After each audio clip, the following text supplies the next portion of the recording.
Hey guys, and welcome back to No More Heroes. It's time for the ranking battle Severu fight. Let us begin fighting now. Fighting love. Best episode ever. Even I, somebody who has not watched a lot of South Park, I gotta admit, Good Times with Weapons is actually a really good episode. Although I kind of have to look away when he starts sticking shit in his eye. I'm like, no thank you. Oh, what is it with you and just destroying trees, Richie? I'm sorry, it's like one of the most satisfying experiences to just mow down the middle of the road. Well, whatever, I won't judge you for it. Can I just say, going back to South Park for a second, I was so fucking happy that they announced a sequel to The Stick of Truth, because Stick of Truth was probably my game of the year in the year it came out. I think it was 2014. You know, when that game came out, I said to myself, you know what? They're gonna make a fucking one based on the Supers shit. Yep. And I was totally right. And I might actually go in on that, because I actually, I like superhero stuff and, superhero role-playing games and things like that. So I may actually want to play that. Well, it's very apt then. I think you're going to enjoy this fight. Well, to be fair, everyone seems to latch onto Carmen's coon persona, so sure, why not, whatever. Where's the coon, bruh? I just want to see what they do with Mysterion. Yeah. Oh, I think this is Destroy Man, isn't it? Yeah, well, it showed it earlier, so that's not really, giving anything away. No, I mean, I wasn't actually watching the screen, but yes, I actually know about Destroy Man. I did sort of give in a little and watch that fight, so I kind of know his deal. So, okay, I'm looking forward to this one. You spoiling bitch. What I do like about this fight, don't know why my voice broke there, I guess I'm just too hype, is that instead of just, making all these, really obvious arenas around Sam to Destroy, they do take it outside of the city sometimes, into the woods, into the mountains or something, I guess, especially in the second game with that mountains common. But here, you literally take a train to a place to fight the next assassin, which is pretty funny. Yeah, and you also fight all the way along the subway, really. Oh my god, is this the bit where the thing happens? No, this is not the bit where the thing I'm thinking you are thinking about happens. That is rank 4. Well, that was clear. Yeah, are you thinking what I'm thinking?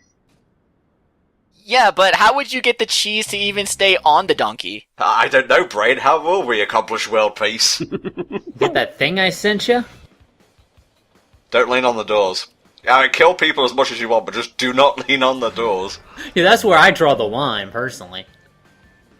Have to say, this is one of the most unrealistic subways I have ever seen in my entire life, because there are no subways that are this empty. Seriously. You guys haven't been on a subway at 2 a.m. then. Well, yes, but it's not 2 a.m., is it? No. So, is this train kind of like the actual London Underground? Is there, Burger King underneath the seats? Did somebody left? What's going on here? Well, no, that's clearly an American thing. I think you're fine. Are you sure about that? Because I've heard things about the London Underground. Well, you can just get burgers on demand in Yankland. Thank you. Yeah, that's the best part about living in America. If I want a burger on demand, all I have to do is call a guy who knows a guy. It's fantastic. And it comes via, carrier pigeon. It's great. Oh, pigeons, why aren't you our national bird?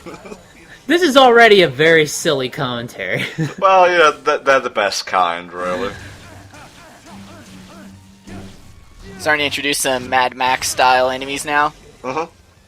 Oh my god, Mad Max Fury Road. That film is amazing. Is it? It got, rave reviews, but does it really match up with the hype? Yes, it does. It's basically hours of cars getting destroyed, but it's one of the most kind of awesome things to see, but it's also actually a surprisingly good story, despite the fact that there's very little dialogue. I like the fact that something gets announced, and it's kind of unclear whether it's going to be good or not, and then it ends up being, so much better than anyone ever expected, even with, lower standards. I was pleasantly surprised to hear Richie, a man who has an Oxford degree in English, squeam Cambridge. over, it's out, wherever. He's like, ew, cars are crashing and blowing up, ew, like a little Well, that's girl, exactly man. Richie. You're good at this. Why do we even need him here? Obviously, you could do the voice work. Well, it was a little too fast, but... Also, I like the fact that you made the same mistake I did with, what the fuck is happening here? Well, see, that was my gift to you, Tom, was so you can get less heat. That's the dash move that I had forgotten how to use. Some Roadrunner action. So, now I've actually remembered how to dash. which is going to be an absolute godsend because it means we're actually going to get places quicker. Oh, thank God, we don't even need the Schlepp Tiger anymore. Well, you kinda do. But this is going to be an absolute godsend for pretty much right at the end of the game. So if there's any of the Lovikov techniques that you get that one. Yeah. You'd think some of these days Travis could just open a treasure chest, normally. Yeah, that's never going to happen. That's like saying, I would wish these Kingdom Hearts characters could just open a chest without throwing their Keyblades into the air. I like her. This is just a Richie staple. But there's like a slight pause, like, oh shit, he's right. I have to come up with something equally as stupid to respond with. So, what are we doing here? Obviously it's a film studio, but what kind of films do they make here? Does Travis partake in any of them? Not really. They're just sort of warehouses where film equipment is sort of set up, but doesn't really do anything. To be perfectly honest, the whole film element of things doesn't really come in until the actual boss. Okay. It's kind of weird like that. Well, on the front, it said it was Bear Hug Studio, so I can very well tell you what kind of films are being made here, but that wouldn't be appropriate now, would it? Wrestling films? Yeah, wrestling films. Sure. Let's go with that. It involves the same actions, but maybe different styles of clothing. Oh, Tom, you're so young, naive, and innocent. Let's talk about China's video. Oh, no. Now I get it. Now I understand.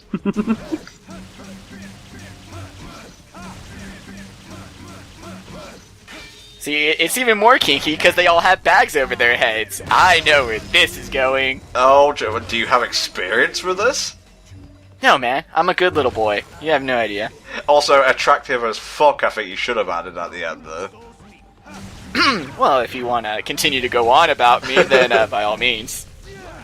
Please go on about how modest I am. I don't want to toot my own Mexican horn or anything. It's a full cast circle jerk, brought to you by HFC. HFC, they all love the Mexi. That recharge could not have come at a worse time. I'm so sorry to our audience. Just due to the nature of the game, it may get a little bit raunchy, so if you haven't heard the word fuck before, well, now you have. It's a good thing to expose 12-year-olds to, yeah. Well, Tom, they heard the word fuck in the first part because Travis basically just opened it with kind of fuckhead. So English, so proper, and it's just, what a way to introduce a character. It's like Helldragon said in the first part. No fuss, no muss, no coconuts even. Just a character jumping in, screaming an obscenity and cutting people down. Is not the ideal heroic protagonist, but he's the one we've got, so I guess we're gonna have to put up with it. Alright, bullshitting aside, what's the deal with this level? Like, what's its gimmick? We had the whole, like, fire hydrant thing in the school. What's the deal here? Doesn't really have a gimmick, which is odd. It's basically just these massive warehouses where you have actual proper good enemies, which are actually Satan in these games.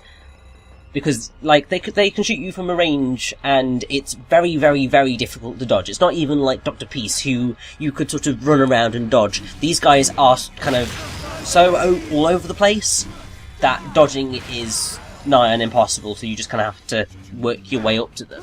Now, we don't have face cam, so obviously you wouldn't have seen this, but my my jaw even fucking dropped when he did that massive combo, and the frame rate went to about 5. This game can't even keep its frame rate up. Worst game ever, God. It's something that happens in No More Heroes. When there's a lot of enemies on screen and you try to kill a lot of them at once, the game just really, really slows down. Wow, a Wii game that can't keep its frame rate when you put shit tons of things on the screen? Color me shocked! Actually, now that you bring that up, is there anything you know about frame rates for No More Heroes, Richard? Sorry, Mexi, I should say. I'm getting my E's mixed up. This is on the Wii, so this is sort of past that archaic age where PAL was stricken with 5/6 the frame rate that NTSC had. Although, there were the occasional GameCube games that did hit the 30 frames per second mark. And in fact, I do remember that GameCube Twilight Princess, in NTSC runs 29.97, so basically 30. But the German version of Twilight Princess runs at solid 30. So this is sort of, we're in this Gloria era where you in the UK, despite getting hyper editing and not even getting games, at least you can enjoy games at their proper frame rates. Yeah, and we also had to wait like, I think it was like 6 or 7 months for Super Paper Mario. I felt that one. I actually remember Gaming Brit talking about that. Wasn't it because, I'm trying to remember the exact reason, like, it was because it had to do something with the cathode ray tubes on original TVs, but now, since everything was transitioning over the digital HD ports, things like that, only more recently has Europe been able to have the same standard frame rate as, non-PAL regions. There's a lot of explanations for it. There's one where it was that PAL, the theory was with lower frame rate came higher video quality just because each frame stays on screen longer. And then there's the throw in that in Europe, because of the smaller landmass but with still a high population density, that they had to find a more efficient way of generating electricity. And so their power is actually created in 50 hertz. So there's, because the power output is in 50 hertz, that the appliances work on that 50 hertz. But like I said, I've been told I'm a fucking liar and I'm wrong for both reasons, so it's both and neither. It's Schrodinger's electricity. Oh, you dirty, dirty liar, Mexi. You know better than Wooly, for God's sake. Oh, here's Sylvia. Actually, you know what? There's not really a lot to do here, so let's kick back and just listen to her waffle for a change. And you'll be 7th. Lose, and you're dropping down to an even deeper circle of hell. So, how are you feeling, Travis? Your head feeling better? Relieved yourself lately? Sylvia's sort of getting really repetitive with these dialogues. I mean, I know she's just reminding you to save, but she's kind of covering the same ground over and over. Also, you don't even get like a fancy corridor to walk through this time. You literally just have to wait in front of like a door and that's it. I mean, it's like I could walk around if I wanted to, but it's just like, what's the point? The door that I need to exit through is right there. Yeah. And like I said, they tried to make these phone calls have more meaning in the second game by having Sylvia pretty much explain your enemy coming up. And while it does make the calls more interesting, like I said, it takes away from the fact that the pre-fight cutscenes are where you're supposed to learn about the bad guy. Like, yeah, you may not know who they went to high school with or some shit, but you know who they are. You get their personality. You don't get needless facts, and you learn it from how they act, not just Sylvia saying, so his name is George, and yeah, you may want to watch out for this attack. George, the deadliest assassin. I like how this fight is basically taking place in the biggest studio, like, on the lot. That says a lot about the ego of the upcoming boss, I think. Oh, definitely. Well, I mean, he's the superstar, of course. Fucking porta potty as a save point. Love it. Don't worry, we will go lower than this in the terms of the quality of our toilets. What, a hole in the ground? It's not going to be quite a hole in the ground, but it might as well be. Yeah, I don't like your pause there, Richie. I'm not particularly sure how to feel about this. I mean, I've gone in porta potties before. I always dread whenever I just can't hold it long enough. I'm sitting there going, God, what's in there? How many people? What's that? Oh, God, it's in my raccoon wounds.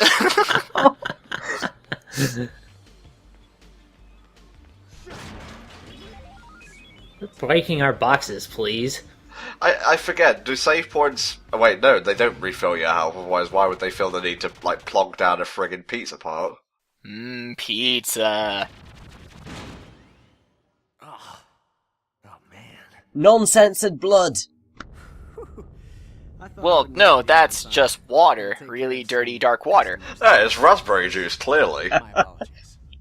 We're teaching kids that they need to drink their cranberry juice and have good urinary tract hygiene. It's been so long since I've seen Destroyman out of his suit that I actually forgot what he looked like. Are you sure that's Destroyman? He could just be a courier. You never know. Yeah, he's coming to bring me my amiibos, and oh my god, he just got shanked and they've taken the amiibos! Well, I believe that this guy is actually called Josh Harnett. I think that's Destroyman's alter ego, at least. Who's he voiced by? He's voiced by Josh Keaton, Yes! who everybody should recognise as young Hercules in Hercules. Also, Peter Parker and Spider-Man in Spectacular Spider-Man. Indeed. He sure is talking a bunch. You guys are forgetting his most important role to date. He is currently the voice of Spyro in the Skylander series. Pish, Puff, and Toddle, that's what I say to that. What were you trying to say, Helldragon? I'm just sitting there going like, man, he sure is talking a whole fucking bunch, this guy. Well, he's a superhero. You know how much they love to monologue. I suppose. Well, that's more of a super villain thing. Then again, Destroy Man is technically a villain, so alright. Crotch laser. Oh, yes. Which could have been inspired by the Meta Baron comic series. The reason why he also has there's a character in those comics that has a multi-purpose crotch, but those comics were written by Alejandro Jodorowsky, and Suda51 has confirmed that No More Heroes is actually inspired by one of Jodorowsky's films, El Topo. Okay. So, not only is there luchador influence, but there's also Jodorowsky. So there's a lot about this game that actually has Mexican cultural influence. Don't do it, Travis. I know you're not the brightest spark, but this is obviously a ploy. Brightest spark. See, that's the thing. I don't try to make puns nowadays, but they still come out.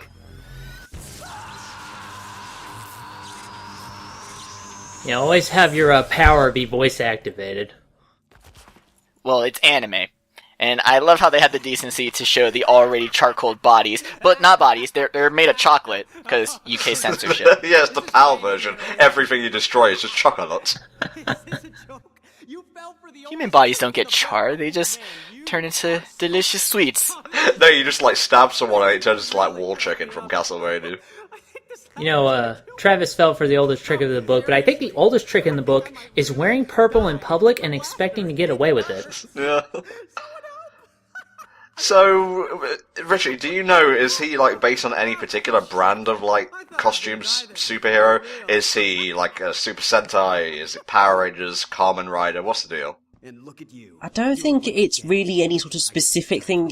I mean, if anything, it's probably, playing with the idea of Superman, because it's the blue and the red. It's sort of playing around, well, not necessarily originally, because obviously the original script's in Japanese, but the fact that they've got Josh Keaton, who generally plays the young hero, and here he's playing a psychotic villain. Who thinks he's a hero. Who thinks he's a hero, so it's playing around with that a bit. So, I don't think there's really a specific... I mean, also, if you look at the design, you can see elements of, what would be Super Sentai and Kamen Rider, but it is probably more Western superheroes than anything. Well, I say Kamen Rider because of the belt, which is a very prevalent thing in the Kamen Rider series, as Helldragon would no doubt be able to tell us if I shut the fuck up for once in a while. I wouldn't say the belt is really... Well, yeah, the belt is a part of it, but then there are a lot of other costume Japanese heroes who use stuff like transformation belts, arm stuff, Super Sentai, things like that. The main thing about Kamen Rider is that you're looking for the bug motif, or something close to the bug motif. Destroy Man has no bug motif. He's very, traditional Western hero kind of thing, but with some clear Japanese influences. I mean, that's fun. A little bit of luchador as well with the mask and I guess the cape, but we're just quibbling costume details here. Richie, what's the main gimmick for this fight besides his crotch laser? So basically, for starters, he will announce all of his attacks before he does them. Of course. Technically, they should be easy to dodge. Annoyingly, that's not quite the case, and it's very easy to accidentally get caught in the side of one of them. The main gimmick comes after you've gotten rid of, I think it's about half of his health. He will leap up into the air and fly around the room, because special effects! And you then have to go to these panels on the side of the room, destroy them to knock him down, and then finish off the rest of the fight. Okay. Also, don't think he starts using Destroy Beam, or the Crotch Buster, or whatever it's called, until after a certain amount of health is gone. Because that is basically his most powerful attack, and it is devastating if you get hit by it fully. And if you try to block it, it seems to take a lot out of your beam katana as well. That's generally what a lot of the attacks do. If they hit your katana, you won't necessarily get hurt, but it will sap your energy like there is no tomorrow. Dr. Peace did it, and lots of the enemies will as well. And it's basically a way of balancing your energy and your health as to when things you need to do, basically. So, he's called Destroy Man. So, what's his origin? Did he get hit by a radioactive laser beam, so he decided to take the gimmick after that? What's going on here? Where I need an issue 0 to kind of comprehend. No, he was actually destroyed. Like a building fell on him, and then he just came back to life and had electric powers. It doesn't make any sense, but that's superheroes for you. That's like some... Well, no, that would be a terrible thing to say, so I'm actually not going to say that. Okay, well thanks for talking in the first place. He also has on his design, you said the red, white, and blue with it. He's also got some stars and a cape, so he kind of has a Captain America dealio going on. And in some of the trading card concept art, it shows in early development when he was originally called Justice. So he could have been like Captain Justice. So it sort of makes him look even more Captain America-like. And it also ties into how Shinobu looked like Afro from Afro Samurai, because in that anime, Afro has a father named Justice. So maybe this game was supposed to have more Afro Samurai references. But even Suda was like, damn, this whole game is nothing but references, so I'm probably going to have to tone down some of these. Afro Samurai is pretty good, by the way. I don't think I ever watched it all the way through. And was there a sequel, Maxie? I have no idea. He's taking a lot of punishment for a guy in a suit. I guess that's the whole superhero thing. Then again, most enemies in this game seem to be frightfully resistant to a beam katana that should be able to cut through anything, you know? It seems it hits more with force than with, like, piercing power. Yeah, that's what I'm thinking it is, too. Although, it's not really much of a beam katana if it can't actually stab through people, you know? Oh, it will. It will, but that's saved for special kinds of characters. You have to remember the symbolism of the beam katana. Nexi, you may want to rethink that, considering what is going to happen at the end of... No, I stand 100% completely behind it. Remember, this is Bear Hug Movie Studio. It's very true. Oh, Jesus. That's a big-ass laser. Yes, that is the devastating crotch buster laser. You just hate saying that every time, don't you? You can say destroy like laser, it's fine. It's Destroy Buster or the Crotch Cannon. You can choose either one as to your preference. I want the Incredibles to fight this guy, because that would make a very interesting sequel. To go from Syndrome to Destroy Man, they would definitely earn it a higher rating at the cinema, I can tell you that much. That's for sure. It's like, finally Pixar's doing something new and unique.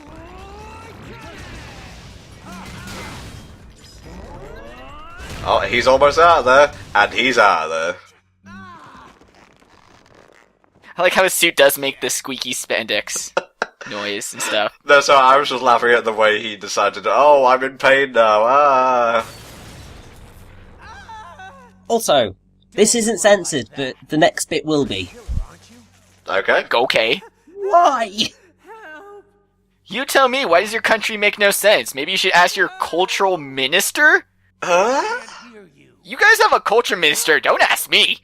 I think our cultural minister now is actually quite cool. He's actually completely behind video games. The old one wasn't, he hated them. But our new one, he wants to support it with all he's got, so I'm happy with that.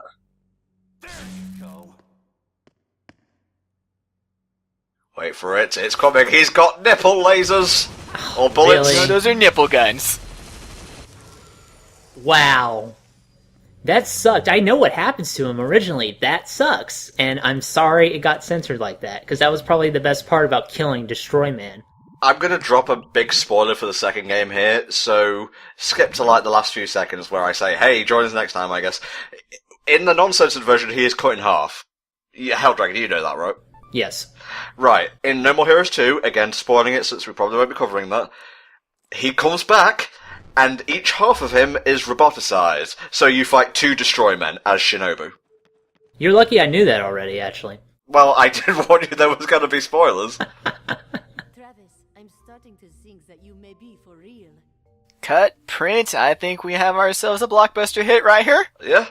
Oh, but maybe, hopefully it's not like Manhunt where they plan to sell this stuff. Ugh. When I hit number 1, you better be Weird thing about Manhunt, actually, when you're playing through the game, if you have I don't know why I'm saying this, it's completely unrelated to No More Heroes, but if you have a headset, the guy telling you stuff will, like, whisper things to you and encourage you to kill people. It's so fucked up. That's nice. And hey, no More Heroes wanted to be like Manhunt too, so completely related.